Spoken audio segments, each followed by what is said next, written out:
We invited my MIL to live with us after her surgery. She slowly took over, rearranged the living room, changed my son's bedtime, and told my friends I had postpartum psychosis. When I asked her to stop, she said, "You're unstable." Everyone agrees. I checked my phone. There was a group chat I'd been removed from. But not before the screenshots were forwarded to me. It was titled, "How to Get Her Out." I never thought I'd be writing something like this. But here I am. I'm a 34-year-old mom living in Denton, Texas. I've been married for 8 years to a man I thought had my back. We have 2 kids, a 3-year-old and a baby girl who just turned 5 months old. After my daughter was born, I struggled a lot. The kind of struggle people don't like to talk about: panic attacks, crying at night, that constant feeling like I was doing everything wrong. I got help. Therapy, medication, everything. It was getting better. Slowly, but better. Then my mother-in-law broke her hip. She had no one else. Her daughter lives in Oregon and barely speaks to her, and her husband passed away 5 years ago. So of course, like any decent people, we invited her to stay with us while she recovered. I didn't see it at first. The first couple weeks, she acted grateful. Said thank you a lot. Made jokes about being a burden. Cooked us dinner and cleaned the kitchen without being asked. I thought maybe it was going to be okay. But little things started happening. First, she moved the living room furniture around. "It's better this way," she said. "The light comes in better for the baby." Okay. I let it go. Then she started doing bedtime for my son without asking me. She told him 8:30 was the new rule, even though I had him on a 7:30 schedule since he was born. I said something and she laughed. "It's just an hour." She started calling my daughter her baby. She bought her clothes I didn't like and made comments like, "You should really dress her in softer colors. Baby sense stress, you know." I said thank you. I smiled. I held back everything inside me. Then came the bigger things. One afternoon, I walked into my own kitchen and heard her whispering on the phone. She was talking about me. She's not stable. She cries in the shower. I hear her.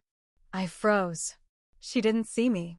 That night, I told my husband I felt uncomfortable. He told me I was overreacting. "She's just trying to help. You've been through a lot." 2 weeks later, my best friend Claire sent me screenshots. A group chat. The title was, "How to Get Her Out." My stomach turned. My hands were shaking. I didn't want to look, but I did. I read every single message. My husband. His mother. His cousin Megan. Claire was in it too, but she'd stayed quiet just to watch. ML. She's slipping again. The crying is daily now. Megan. Maybe if she lashes out, we can call it a mental health emergency. My husband. We can't live like this forever. I just want things to be normal. Then this from my mother-in-law. Push a little more. She'll crack. They were planning to make me snap. Gaslight me into a breakdown so they could get me out. My own husband was part of it. They were mocking me. Making jokes. Planning it like it was a group project. I stared at my phone for over an hour. I didn't cry. Not this time. I felt something rise up in me. Rage. Cold, steady rage. They wanted me gone, but I wasn't going anywhere. I was going to stay. And I was going to make them regret every single thing they'd written. I didn't sleep that night. I laid next to my husband while he snored like nothing was wrong.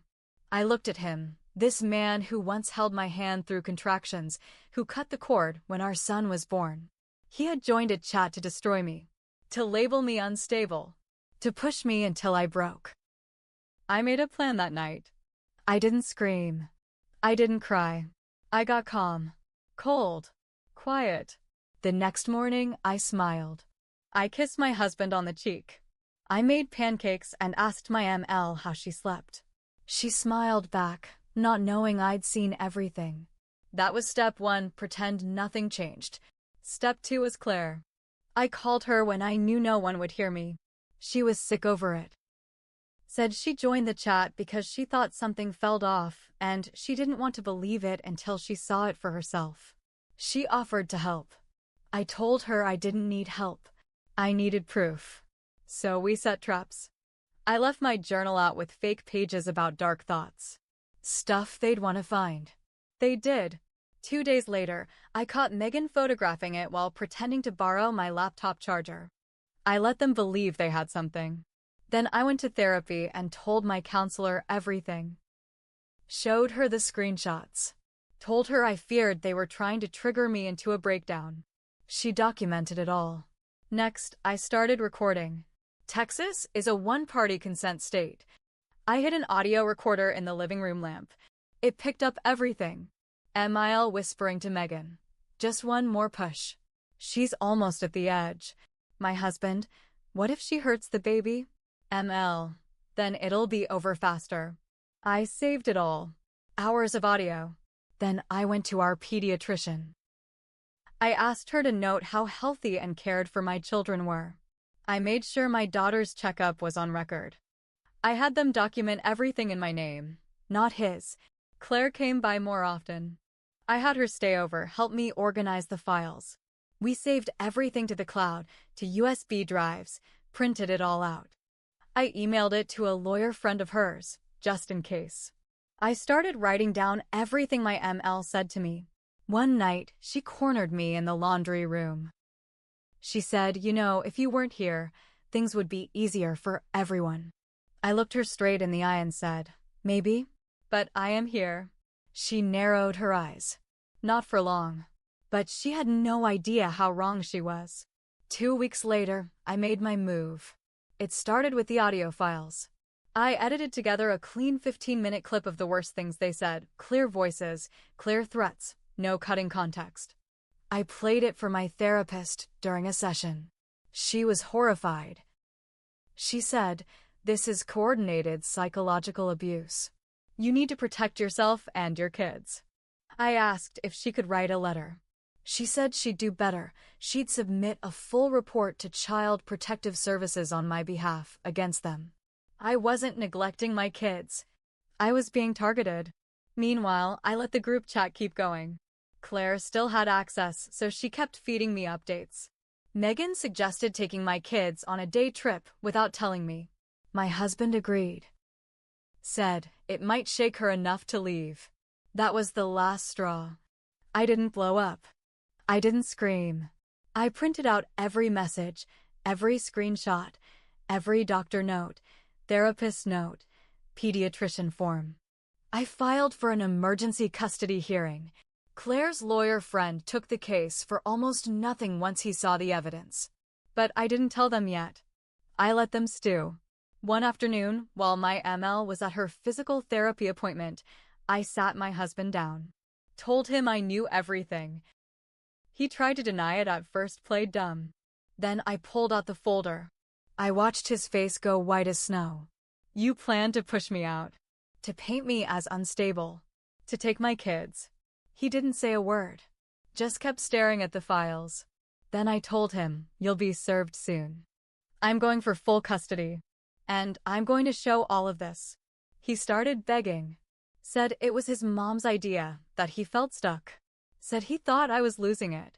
No, I said. You chose this. And you're going to lose everything. ML walked in halfway through. She saw the papers on the table and smirked. You think anyone's going to believe you over your own husband and his family? I handed her the flash drive. Play it. She did. Her own voice, loud and clear. Just one more push. She's almost at the edge. She dropped it like it burned her. I looked at both of them. I'm done pretending. This is war. But it wasn't over yet. Because 2 nights later, someone broke into Claire's car and stole one of the backup USB drives. Nothing else was taken. Just that. No broken window.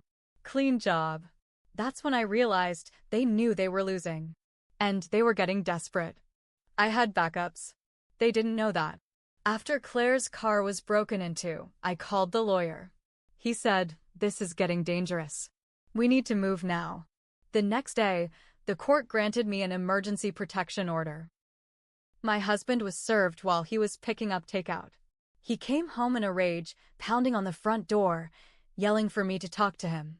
I had already taken the kids and gone to a safe place, Claire's cousin's house, 30 minutes out of town. I didn't see him again until court. The judge didn't play around. I had everything printed in color. Emails, messages, therapist statements, audio transcripts, photos. The pediatrician wrote a letter saying my children were healthy, safe, and attached to me. Not one person backed him. Not even Megan. I didn't want to believe how far gone my husband was. But when he stood there, not denying what they did, just saying, "We thought it was best for the kids," I knew he was already gone. And I didn't cry. The judge granted me full temporary custody. ML wasn't even allowed near the house anymore. CPS had opened a case against them. But here's the part that sticks. That same night, after the hearing, I went back to the house to pick up the rest of my things. I took Claire and her cousin with me. I walked through that living room one last time, the furniture she rearranged, the baby swing she claimed as hers. I found a photo of me on the kitchen table. Someone had written on it in red marker, "Unfit mother." I stared at it for a while. Then I set it down, calm as ever. That's when I made my final move. I posted everything, not on social media. I sent it to her church, her knitting group, her old coworkers, her HOA. I emailed it with a simple subject line, "In case you still think she's a saint." I didn't lie. I just attached the truth. Within days, she was banned from her church. Her reputation ruined. Megan? Fired from her daycare job.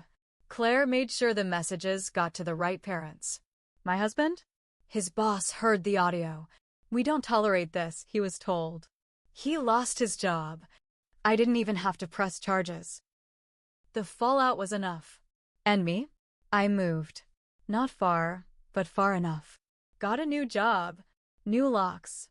Kept my kids safe. Started over. But I won't pretend I came out perfect. I made one mistake. I let them in. I gave them room to turn on me. And I'll never forget that. I still double-check locks.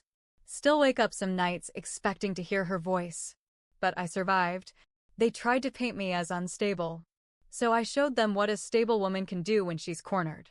And they'll never forget it.